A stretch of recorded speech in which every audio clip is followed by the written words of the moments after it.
O que eu posso te falar por experiência própria é que existem vagas específicas para pessoas que se identificam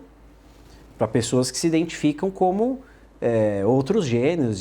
Tem vagas específicas nas orquestras? A cultura woke, ela veio para o Brasil também muito forte. Né? Então eu sei, isso não é uma coisa abertamente falada, mas eu vivi na pele. Eu prefiro não entrar em detalhes, tá? Não adianta me perguntar, mas assim, eu sei mais ou menos o que funciona isso daí, como funciona isso, né? Então, existem vagas, vai muito de acordo com quem está lá na frente, com quem está querendo contratar, né? Com a visão que eles querem dar. E eu, sendo bem sincero, eu acho que isso sempre existiu. Você sempre escolhe pessoas que estão mais alinhadas com o perfil do que você quer. Isso sempre existiu, né? Então, hoje só é mais um negócio um pouco mais canalizado, né? Não, tem que ser especificamente para esse público e tal. Mas se, por exemplo, tiver um violinista ruim e jockey de jiboia, e tem 10 violinos bons que não é jockey de jiboia, então é obrigado a colocar o jockey lá. Ele não pode deixar a orquestra desafinada se ele não tiver, o mérito de ter entrado. Um mínimo de padrão de qualidade. Sim, né? O que eu vejo das orquestras de ponta no mundo, não só de orquestra, mas de banda. O Emerson também teve muita experiência com banda, depois ele pode falar melhor. Mas assim, as grandes orquestras, elas não ficam entrando muito nesse negócio aí, não. Eles contratam quem toca, tanto que... O que é grandes orquestras? Cara, as principais, né? Você está falando de, aqui no Brasil, OSESP, Filarmônica de Minas Gerais, que são as duas principais orquestras brasileiras, né?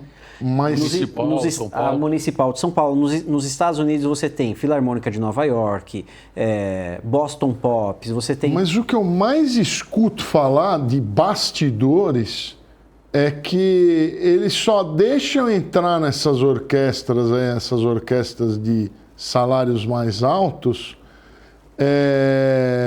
quem tem algum esquema. Cara, eu sempre ouvi falar isso. Eu discordo disso daí, né? Eu acho que pode ter esquemas para cargos mais altos. Por exemplo, a gente pensa que numa orquestra só tem músico, né?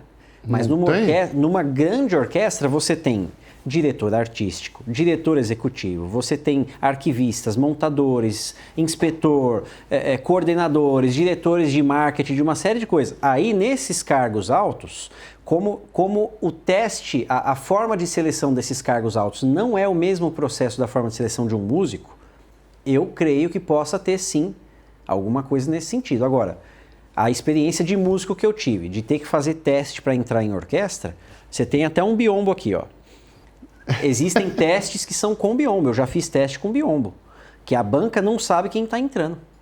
A não ser que exista algum sistema de comunicação que fale assim, o segundo que entrar é tal pessoa. Escondido, não dá Pode ser que exista. Pode ser que exista. Não, mas daí o cara, ele pode passar um código. Você chega lá no biombo, fica atrás do biombo, sim, fala assim, fala pros juízes, né? Quando eu chegar, eu vou tocar uma nota assim. Eu vou dar uma tossida. Eu vou dar uma batida aqui. Pronto, já comunicou quem é. Pode ser que aconteça. No Brasil, a gente não duvida de nada, cara. Nada que envolva corrupção a gente pode duvidar aqui, né? Mas eu acredito que em outros lugares, por exemplo, eu tenho amigos de outros países, né? E tem um amigo meu que mora lá em Berlim. Achei o microfone aqui, aí, o pessoal tá me ouvindo na live. E mandaram cascalho para vocês. Acho que é bom você abrir o notebook. Já mandaram? Já, tá. Mas deixa só o maestro... Obrigado. Esse meu amigo, uma vez eu perguntei para ele se lá em Berlim, de onde ele vem, onde ele nasceu, né? Se lá tem muitos esquemas de corrupção que são conhecidos das pessoas. E, cara, ele ficou abismado, ele ficou até meio desconfortável, porque ele falou, Fernando, a gente não ouve falar disso lá, né? É lógico, o ser humano ele é corruptível, sempre pode ter alguma... Agora, tem outros lugares que não tem essa cultura brasileira que a gente tem, né? Que tudo tem que levar vantagem. Mas das experiências que eu tive de teste de orquestra, cara, não tem esse negócio de ficar falando que esse é predileto ou aquele não. Eu acho que já até teve casos de pessoas terem sido aprovadas que não era, talvez, do gosto de todo mundo ali, mas que foi aprovado porque fez um excelente teste, né? O Emerson pode falar um pouco disso aí também. Sim, e as orquestras de grande performance, né? Muitas delas abrem teste fora do país também. Também. Né? A USESP, por exemplo, quando tem teste de algum instrumento, ela abre aqui em São Paulo, abre nos Estados Unidos, abre na Europa, né? Então... E tem muitos estrangeiros. Muitos estrangeiros, né? nessas orquestras, né? E os caras não vêm para cá para fazer prova, né? Eles fazem as provas nos países deles. Depende do formato. Do formato de prova e tudo mais, né? Mas realmente eu acho que essa questão de falar, eu quero esse ou aquele, porque assim, Lordão, a gente está falando de orquestras, cara, que tem um nível muito grande, muito elevado. É alta performance. A USESP é alta performance mesmo, né? A gente conhece histórias de músicos que tem que tomar remédio, cara, para controlar a ansiedade e estresse, porque a exigência da vida de um músico de orquestra é muito grande, né? Agora há pouco estava eu e o Emerson e mais um amigo aqui discutindo, né? E você estava ali no meio que de tabela, a gente estava discutindo sobre nota errada, sobre isso e aquilo. Porque assim, dentro de uma orquestra, principalmente quando você está falando de um repertório erudito, o que está escrito na partitura é a regra máxima. Então, se o compositor escreveu uma nota dó e você toca uma nota si bemol, tá errado, né? Por quê? É o que está escrito que vale aquilo ali.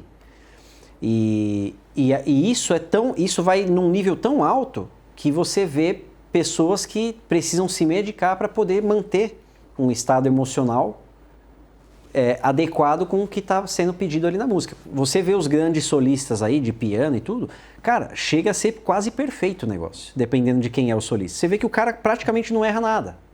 Para quem conhece daquilo. Não, a gente sabe que erra. Se eu quiser para pegar os melhores do mundo, você vai ouvir esbarro. Pelo menos no piano. Esbarro o tempo inteiro. Uma coisa é um esbarro, mas não incomoda. Claro, até porque a música é ao vivo. Mas você vê o nível de perfeição daquilo. Sim, né? sim. Eu já ouvi histórias de que quando, por exemplo, o maestro Herbert von Karajan, que foi um dos pioneiros aí de... Karajan, né? Que foi um dos pioneiros na questão de gravar orquestras, né?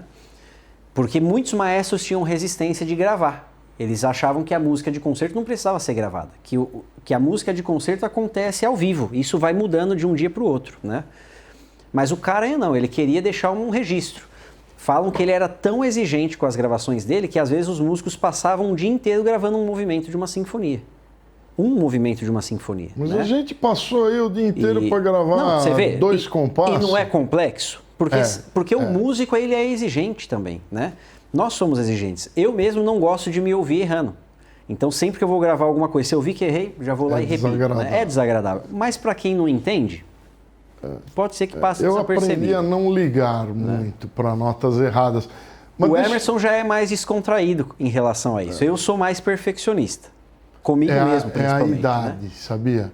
Conforme a gente vai ficando mais velho, a gente vai tolerando mais coisas. Eu lembro quando eu era novo, quando eu tinha uns 28 anos, quando eu comecei no YouTube, era muito take que eu fazia. Era muito. Não tinha que ter nenhum esbarrão. Teve uma época que eu deixava uma fórmula lá, pode um esbarrão a cada 10 segundos. Eu fiz umas coisas. Tinha isso? Tinha. Depois. Porque dá muito trabalho ficar repetindo. É muito. Esgota. É que você não trabalhou muito com gravação. Mas você vai gravar um negócio e ter que ficar repetindo, aquilo lá vai te dando Não, a gente grava em estúdio, né? O Emerson já gravou muito em estúdio, eu também. Não, mas sozinho é pior. Porque aí você pode repetir quantas vezes você quiser. Quando você está no estúdio, você é obrigado a acertar mais. Isso é verdade. Tem Quando uma pressão, né? Você fica mais exigente, entendeu? Com certeza, isso é fato.